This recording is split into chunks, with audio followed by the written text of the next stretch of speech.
Hi everyone, so I'm doing my next section of my John Maxwell. I'm a Maxwell speaker and I'm using this to help me build up my ministry. You can see I have this microphone now set up here, so I can use it to give it that more professional look and to help me to build up my ministry, hopefully get an income coming in. And the goal is, of course, to be able to travel with the Maxwell team when they do transformational trips and to help to bring about changes using these tools that I have available. So I started a new chapter, and this chapter is on attitude. So we can talk about positive attitudes and negative attitudes. The scripture today, we're looking at Numbers 13, 1-2 and 17-33. And then Numbers 14, 1-4 and 26-33.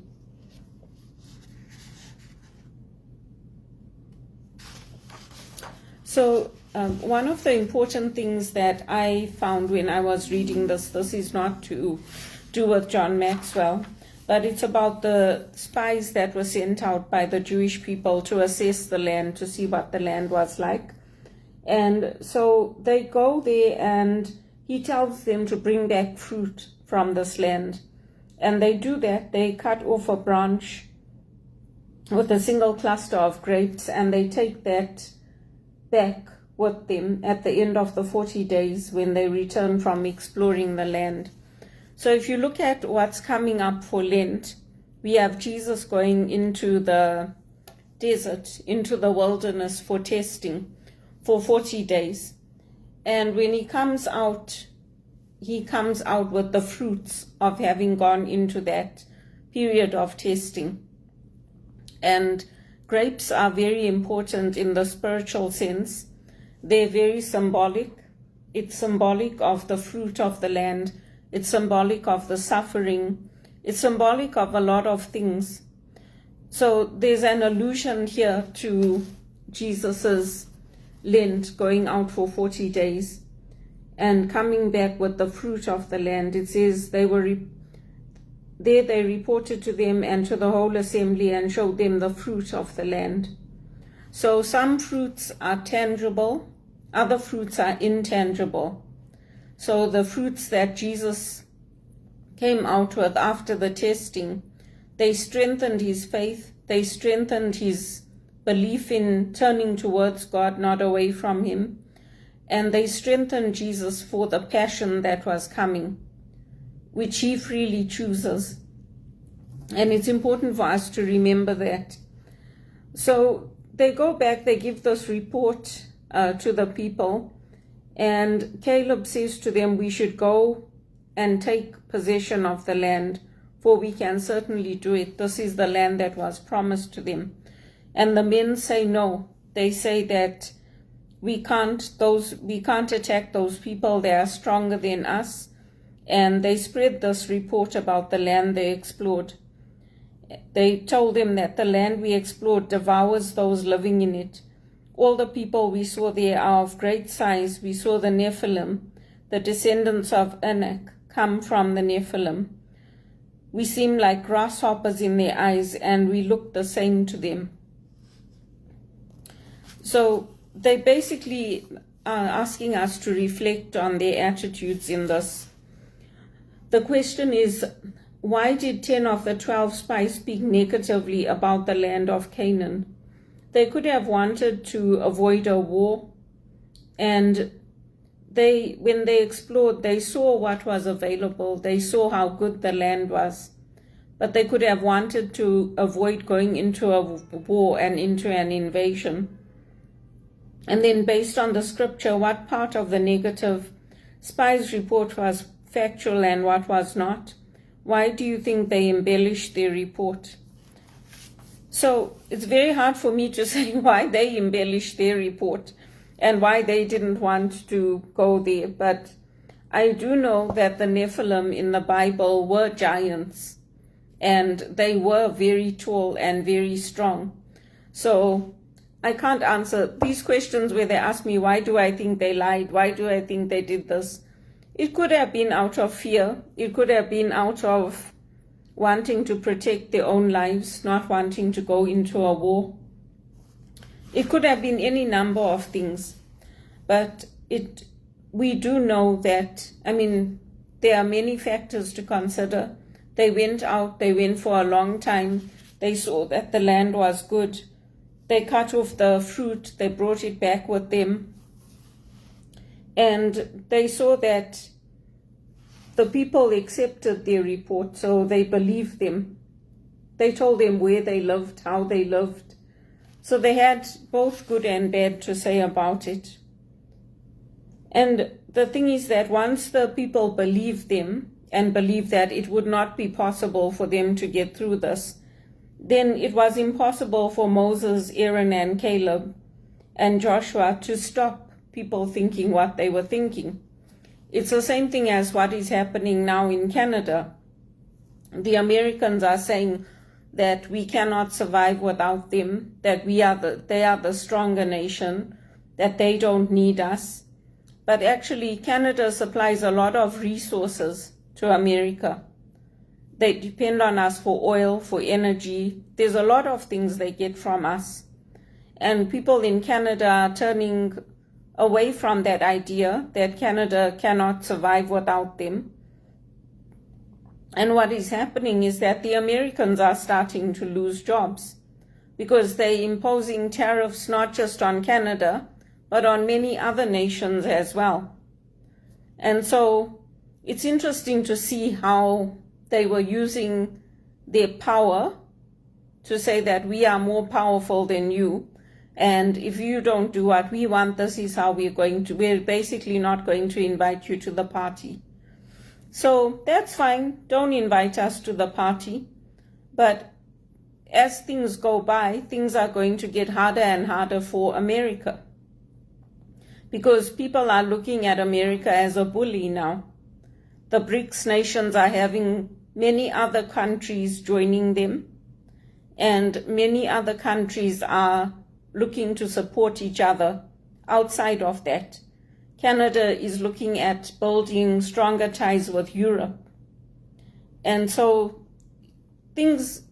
spreading negative information about how a country can't survive without you, or a certain individual can't survive without you, or that somebody like me is job hopping and can't hold a job. In the end, that may not work out in the way that you want it to support the families that you wanted to support. Because yes, America's done a lot of great things. They brought us the movies, they brought us entertainment, they've done a lot of good things. Nobody's saying they haven't. But there are riots breaking out in America now. People are not happy. So sometimes spreading that kind of negative thing, it lands up backfiring. But the main thing in here, which is not mentioned, it's not explicitly stated, is that this land was promised them by the Lord. So this is a promise made to them, and they could have invaded. They could have taken over. The same way in Numbers, it's showing us about the attitudes that they wish they had died in Egypt. And the Lord brought them to this land to let them fall by the sword, their wives and children taken as plunder. And they wanted to go back to Egypt. They wanted to choose a leader and go back to Egypt. But they were called to trust in the Lord in the midst of all that trial and tribulation and problems. And it's given here in the scripture, it says, "As surely as I live, declares the Lord, I will do to you the very thing I heard you say. In this wilderness, your bodies will fall, every one of you 20 years old or more, who was counted in the census and who has grumbled against me. Not one of you will enter the land I swore with uplifted hands to make your home, except Caleb son of Jephunneh and Joshua son of Nun. As for your children that you said would be taken as plunder, I will bring them in to enjoy the land you have rejected. But as for you, your bodies will fall in this wilderness. Your children will be shepherds here for 40 years, suffering your unfaithfulness until the last of your bodies lies in the desert. So God cursed them because they didn't trust in his promise and they didn't trust in his word. And I think that's what the main point of it is. Because people can turn away from us, people can refuse to help us, people can leave us out when there's events and when there's things going on, and they can ostracize us, they can isolate us. But at the end of the day, there's something interesting happening. And you are going to see which nations are faithful to Christ in this period that's coming up, and which ones are unfaithful. Which ones are building towers of Babel. So that's the point there that I wanted to point out. And once, whatever it is, whether it's good or bad, that's being portrayed about the land, it will catch on. So Canada is standing strong just the way the BRICS nations are standing strong, the same way Ukraine is standing strong. And the US is becoming isolated. And if that's the way they want it, that's fine. If they want to just have their own economy and look after their own people and not build trade with other nations, that's fine. But it doesn't seem to be working out at this point because people are losing jobs and it's starting to come out through the news and everything. And here in Canada, there are a lot of cities and a lot of places going through very hard, difficult times. But we are not going to give up. And for me, I'm not going to give up my faith in the Lord because nobody is there for me when I need them. And I'm not enjoying my life. I mean, I do whatever I can to keep myself occupied and healthy, but it's an ongoing battle to get any kind of work.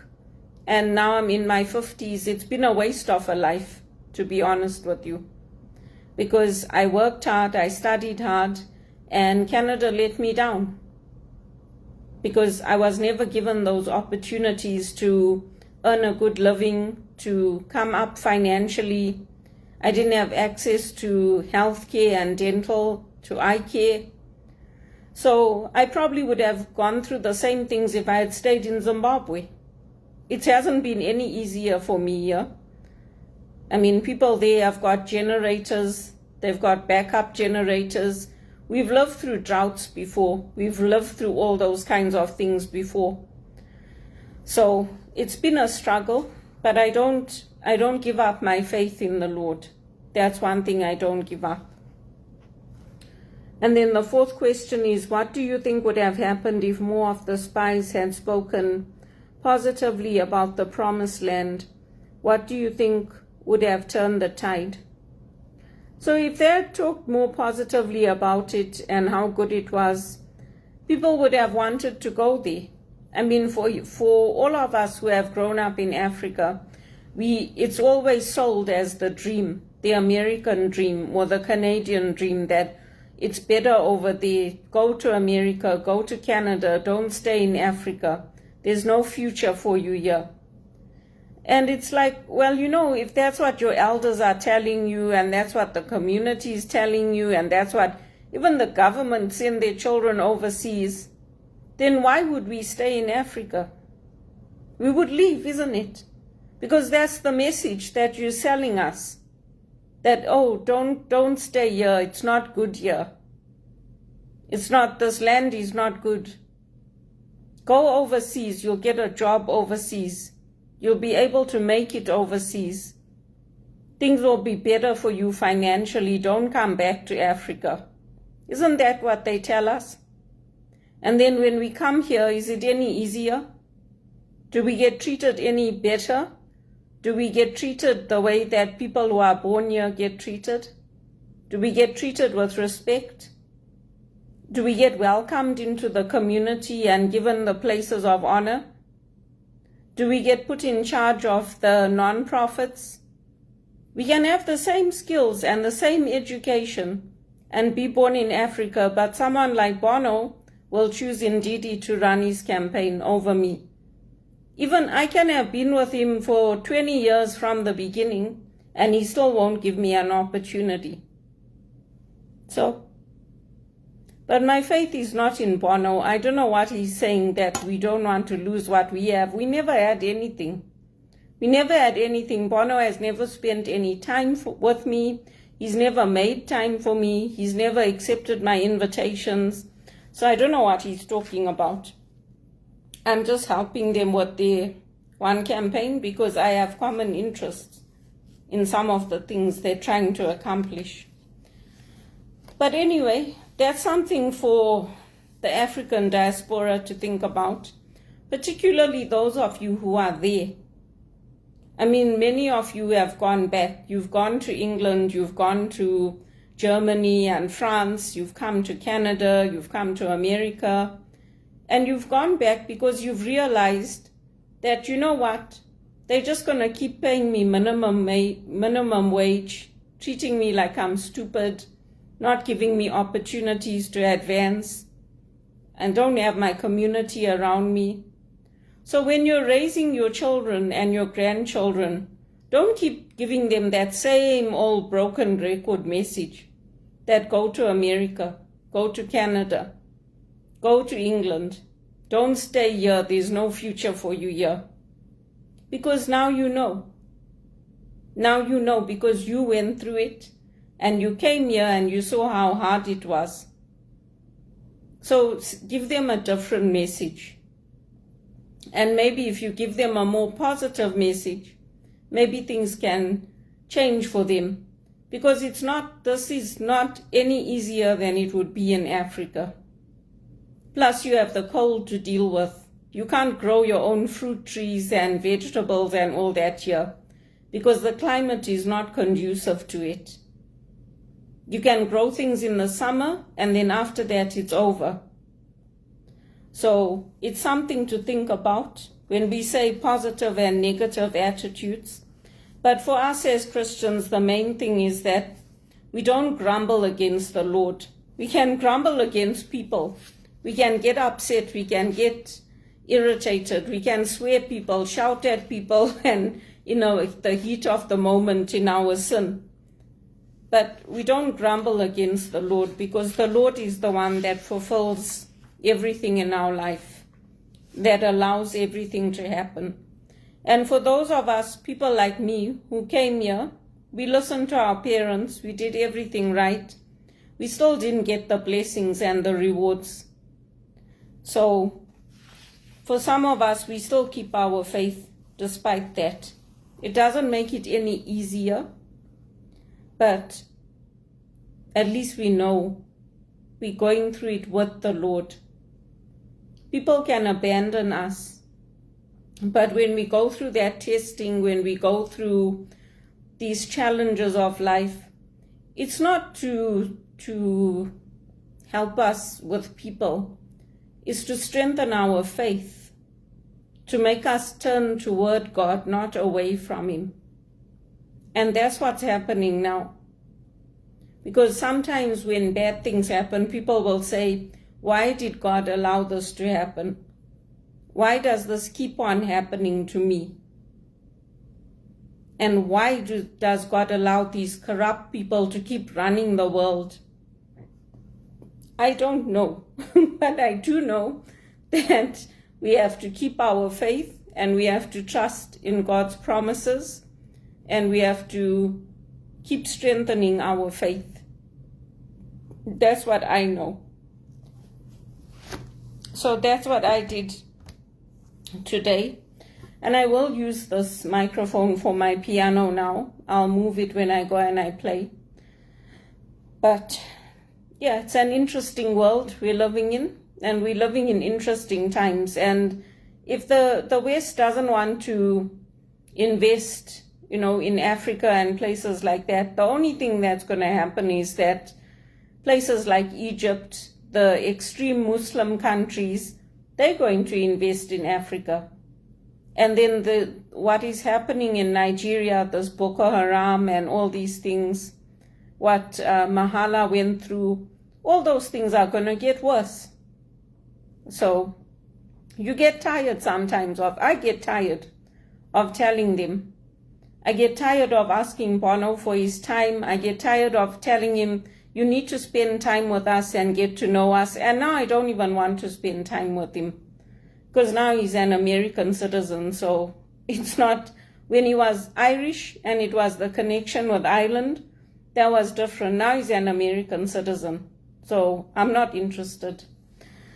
Anyway, that's where we are in Canada, and it's tough. It's tough. But I have to put my faith in the Lord and keep trusting in God's promises for me, because the things that are happening in America now are the same things that happened in the 50s and the 60s. And it's just ridiculous. I just pray that our church doesn't go back to the 50s, because Vatican II, it helped women a little bit, but it did help.